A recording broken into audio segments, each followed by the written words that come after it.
والدین کو چاہیے اپنی اولاد کی غلط تربیت نہ کریں،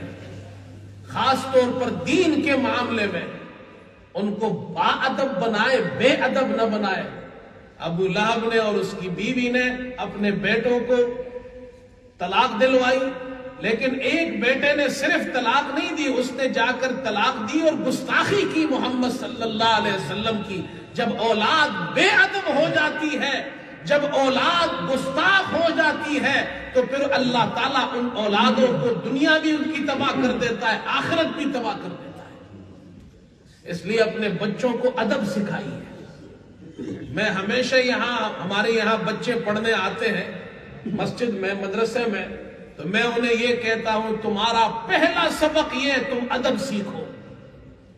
اس لیے کہ دین پورا کا پورا نام ہے ادب کا۔ اگر تمہارے اندر قرآن کا ادب ہوگا، مسجد کا ادب ہوگا، استاد کا ادب ہوگا، تمہاری جو کتابیں ہیں اس کا ادب کرو، یہاں تک کہ جس بینچ پر تم قرآن رکھتے ہو اس کا بھی ادب کرو۔ بعض بچے آتے ہیں بہت چھوٹے ہوتے ہیں، وہ بیچاروں کو پتہ ہوتا نہیں ہے، وہ جو بچے بینچ رکھتے ہیں تو پاؤں سے بینچ کو آگے کر دیتے ہیں، تو ہم انہیں سمجھاتے ہیں اس بینچ کو عام بینچ مت سمجھو، اس پر تم قرآن رکھتے ہو، اس کا بھی ادب کرو۔ اور الحمدللہ ہمارے یہاں مسلمانوں میں یہ ادب ہے، ہم قرآن کو نیچے نہیں رکھتے ہیں، قرآن کو اوپر رکھتے ہیں۔ قرآن کی طرف بہت سے لوگ آپ نے دیکھا ہوگا، ہمارے پہلے بزرگ قرآن کی طرف پیٹھ بھی نہیں کرتے تھے، قرآن جس کمرے میں ہو وہاں ٹی وی نہیں چلاتے تھے۔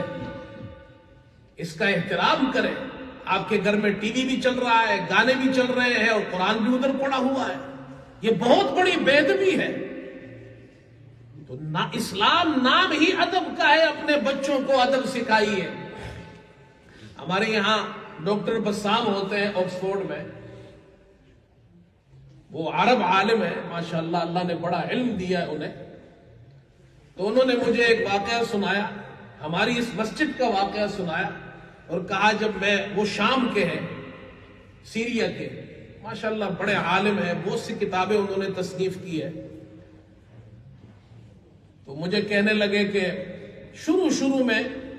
جب یہ مسجد بنی تو یہاں اوپر کلاس ہوتی تھی، بچے قرآن پڑھتے تھے، اور وہ بڑے بڑے ڈیسک ہوتے تھے، آپ نے شاید دیکھے ہوں گے وہ پرانے جو ڈیسک تھے وہ بڑے بڑے لکڑیوں والے ہوتے تھے، بڑے مضبوط تھے۔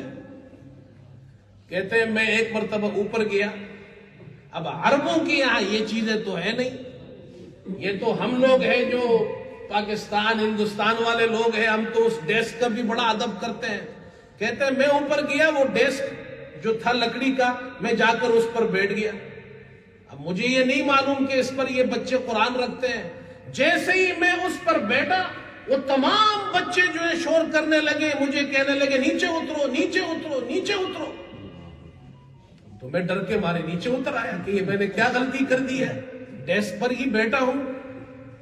کہنے لگے کہ آپ اس ڈیسک پر بیٹھے ہیں، اس پر ہم اپنا قرآن رکھتے ہیں۔ کہتے ہیں مجھے اس دن سے سمجھ میں آیا کہ قرآن کا ادب، یہ بچے قرآن کا بھی ادب کرتے ہیں، جس ڈیسک پر قرآن رکھتے ہیں اس ڈیسک پر پھر بیٹھتے نہیں ہیں۔ تو میرے دوستو بے ادبی سے بچو اور اپنی اولاد کو یہ سکھاؤ بے ادبی مت کرو۔ جن لوگوں نے بے ادبی کی ہے، گستاخی کی ہے دین کی اور دین والوں کی، یاد رکھیے اللہ تعالیٰ ان کو، ان کی اولادوں کو پھر دین نہیں دیتا ہے، وہ دین سے محروم ہو جاتے ہیں۔